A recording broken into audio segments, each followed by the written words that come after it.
తెలంగాణ రాష్ట్ర వ్యాప్తంగా విస్తారంగా వర్షాలు కురుస్తున్నాయి. అత్యధిక స్థాయిలో వర్షపాతం నమోదవుతుంది. అయితే ఈ రోజు నుంచి రానున్న 4 రోజుల పాటు తెలంగాణ రాష్ట్ర వ్యాప్తంగా వాతావరణ పరిస్థితులు ఏ విధంగా ఉండే అవకాశం ఉంది, ఏ జిల్లాలకు ఏ అలర్ట్స్ ని జారీ చేశారు ఏంటి అనే విషయాలను కూడా అడిగి తెలుసుకుందాము. మనతో పాటు వాతావరణ శాఖ అధికారి శ్రీనివాస్ గారు ఉన్నారు. మిగతా విషయాలను ఆయన మాటల్లోనే అడిగి తెలుసుకుందాము. నమస్తే సార్. సార్, చూస్తున్నాము గత కొన్ని రోజులుగా ఎడతెరిపి లేకుండా వర్షాలు కురుస్తూనే ఉన్నాయి. నిన్న రాత్రి కూడా మనకు అత్యధికంగా భారీ వర్షపాతం కూడా నమోదయ్యింది. ఏ జిల్లాలలో ఎంత మేరకు వర్షపాతం నమోదైంది? మనకి నిన్న కొన్ని ఉత్తర తెలంగాణ అలాగే ఈశాన్య తెలంగాణ జిల్లాలకి నిన్న సాయంత్రం మళ్ళీ మనం అలర్ట్ అప్డేట్ చేసి రెడ్ అలర్ట్ ఇవ్వడం జరిగింది. రెడ్ అలర్ట్ అంటే 20 సెంటీమీటర్ల పైబడి అత్యధిక వర్షపాతం నమోదవుతుందని మనం ఒక 5 జిల్లాలకి రెడ్ అలర్ట్ జారీ చేయడం జరిగింది.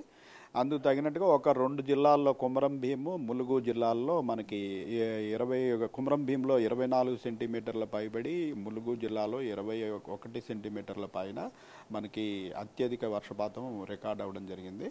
మిగిలిన తెలంగాణలోని కరీంనగర్ జిల్లాలో మనకి వెరీ హెవీ రెయిన్ అంటే ఒక 12 నుంచి 20 సెంటీమీటర్ల మధ్యలో అక్కడ కరీంనగర్లో వివిధ ప్రాంతాల్లో రికార్డ్ అవ్వడం జరిగింది. మిగిలిన ఉత్తర తెలంగాణ జిల్లాలన్నింటిలో కూడా భారీ వర్షపాతం రికార్డ్ అవ్వడం జరిగింది. రాష్ట్రంలోని మిగిలిన జిల్లాలలో మనకి చెదురుమదురు వర్షాలు, మోడరేట్ రెయిన్ ఇంక్లూడింగ్ సిటీలోని 3 జిల్లాలతో కలిపి 3 నుంచి 4 సెంటీమీటర్లు 5 సెంటీమీటర్ల వరకు మిగిలిన జిల్లాల్లో మొత్తానికి రాష్ట్ర వ్యాప్తంగా విస్తృతంగా నిన్న వర్షాలు పడినాయండి. అయితే గత కొన్ని రోజుల క్రితం చూసుకుంటే లోటు వర్షపాతంలో తెలంగాణ రాష్ట్రం ఉంది. మరి ప్రస్తుతం ఎడతెరిపి లేకుండా కురుస్తున్నటువంటి వర్షాలకి ఆ లోటు వర్షపాతం ఏమైనా తగ్గుముఖం పట్టింది అంటారా? మనకి ఒక 40-45 రోజులు గ్యాప్ రావడం వల్ల మాన్సూన్ ప్రవేశించిన తర్వాత మనకి జూలై 15 నాటికి ఈ వర్షాలు ప్రారంభం కాకముందు మనకి తెలంగాణలోని 33 జిల్లాల లోటు 28% ఉందండి.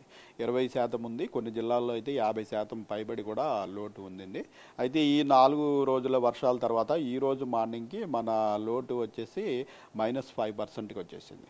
-5% అంటే it is considered normal. Up to -10% it is considered normal. So ఇప్పుడు మనం నార్మల్కి వచ్చేసాము. అయితే కొన్ని జిల్లాలు మటుకు ఇంకా 30% వరకు లోటులో ఉన్నాయి, ఇంక్లూడింగ్ హైదరాబాద్ అండ్ మిడ్చల్ మల్కాజ్గిరి. రంగారెడ్డిలో లోటు ఇప్పుడు ఈ రోజు నాటికి 3%కి చేరుకుంది. సరే, అయితే ఈ రోజు ఎక్కడెక్కడ వర్షపాతం ఏ విధంగా నమోదయ్యే అవకాశం ఉంది, ఏ జిల్లాలకు ఎటువంటి అలర్ట్స్ ని జారీ చేశారు? మనకి నిన్న 2 చాలా అనుకూలమైన సినాప్టిక్ ఫీచర్స్ మనకి పశ్చిమ మధ్య బంగాళాఖాతం ప్రాంతంలో ఒక ఉపరితల ఆవర్తనం, అలాగే నార్త్ ఈస్ట్ అరేబియన్ సీ నుంచి తెలంగాణ మీదుగా ఆ ఉపరితల ఆవర్తనం వరకు ఒక ద్రోణి కూడా నడిచాయి.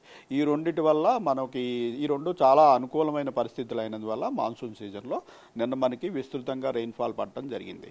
అయితే ఈరోజు ఈ పశ్చిమ మధ్య బంగాళాఖాతంలో ఉన్నటువంటి ఉపరితల ఆవర్తనం మనకి ఉత్తర బంగాళాఖాతంలో మళ్ళీ మనకి సుదూర ప్రాంతమైన గాంగెటిక్ వెస్ట్ బెంగాల్ ఆ ప్రాంతంలో ఉన్న ఒక అల్పపీడనం ఏర్పడింది. దాంతో ఇది మెర్జ్ అయిపోయింది.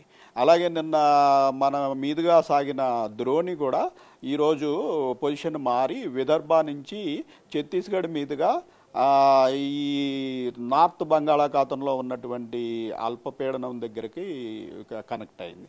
సో మనకి గ్రాడ్యువల్గా వర్షాలు తగ్గే సూచన ఉంది.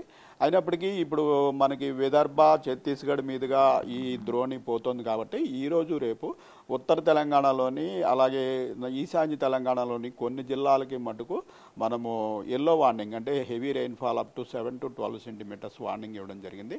రాష్ట్రంలోని మిగిలిన అన్ని జిల్లాల్లోనూ మేఘావృతమై ఉండి light rain up to moderate rain only అవకాశం ఉందండి. అయితే నిన్న సాయంకాలం నుంచి చూస్తున్నాము నగర వ్యాప్తంగా ముసురు వాతావరణమే కొనసాగుతుంది. నిన్న అర్ధరాత్రి వరకు కూడా మనకి కొన్ని ప్రాంతాల్లో తేలికపాటి వర్షం, మరికొన్ని ప్రాంతాల్లో మోస్తారు వర్షం కూడా కురిసింది. అయితే జీహెచ్ఎంసీ పరిధిలో వాతావరణం ఏ విధంగా ఉండే అవకాశం ఉంది అంటారు? జీహెచ్ఎంసీ పరిధిలో మనకి నిన్న రాత్రితో కలిపి ఒక 3-4 సెంటీమీటర్లు వివిధ ప్రాంతాల్లో మోడరేట్ రెయిన్ రికార్డ్ అయింది. ఈరోజు ఇలాగే మేఘావృతమై ఉండే అవకాశం ఉంది. సాయంత్రం వేళలో కొంచెం అక్కడక్కడ కొద్దిపాటి ఇంటెన్స్ స్పెల్స్ 2 నుంచి 3 సెంటీమీటర్లు, 3 నుంచి 4 సెంటీమీటర్లు అంతకు మించి ఎక్స్పెక్ట్ చేయడం లేదండి ఈరోజు. సరే, అయితే తెలంగాణ రాష్ట్ర వ్యాప్తంగా చూసుకుంటే ఇంకా ఎన్ని రోజుల పాటు ఇదే విధంగా వర్షాలు కురిసే అవకాశం ఉంది? మనకి ఈ ద్రోణి ప్రస్తుతం నిన్న పొజిషన్ మారిన ద్రోణి ప్రస్తుతం విదర్భ నుండి ఛత్తీస్గఢ్ మీదుగా ఉత్తర బంగాళాఖాతంలోని అల్పపీడనం వరకు కొనసాగుతుంది. ఇది నార్త్ తెలంగాణలోని కొన్ని జిల్లాలకి బెనిఫిట్ అవుతుంది. దీనివల్ల ఈరోజు రేపు వర్షాలు చూస్తాము. అయితే ఈ ద్రోణి పొజిషన్ తర్వాత ఉత్తర బంగాళాఖాతంలో ఏర్పడిన అల్పపీడనం కూడా ఫర్దర్గా నార్త్ వెస్ట్ అంటే మరింత తెలంగాణకు మరింత దూరంగా మూవ్ అయ్యే అవకాశం ఉన్నందున ఆ తర్వాత వర్షాలు గ్రాడ్యువల్గా తగ్గిపోయే అవకాశం ఉంది. Thank you sir, thank you. So ప్రస్తుతం చూసుకుంటే ఇటు హైదరాబాద్తో పాటు తెలంగాణ రాష్ట్ర వ్యాప్తంగా కూడా మనకి విస్తారంగా వర్షాలైతే కురుస్తున్నాయి. ఇక 2 జిల్లాలలో అత్యధికంగా భారీ వర్షపాతం కూడా నమోదయ్యింది. మిగతా జిల్లాలలో కూడా భారీ వర్షాలు కురిశాయి. ఈ రోజు రేపు ఉత్తర తెలంగాణలోని పలు జిల్లాలకి భారీ వర్ష సూచనని ఇచ్చినట్లుగా కూడా వాతావరణ శాఖ అధికారులు అయితే తెలుపుతున్నారు. ఇక నగర వ్యాప్తంగా చూసుకున్నట్లయితే కూడా ఇదే విధమైనటువంటి ముసురు వాతావరణము, తేలికపాటి వర్షం కురిసే అవకాశం ఉన్నట్లుగా కూడా తెలుపుతున్నారు. వీడియో జర్నలిస్ట్ చైతన్యతో అంజుమ బిగ్ టీవీ, హైదరాబాద్.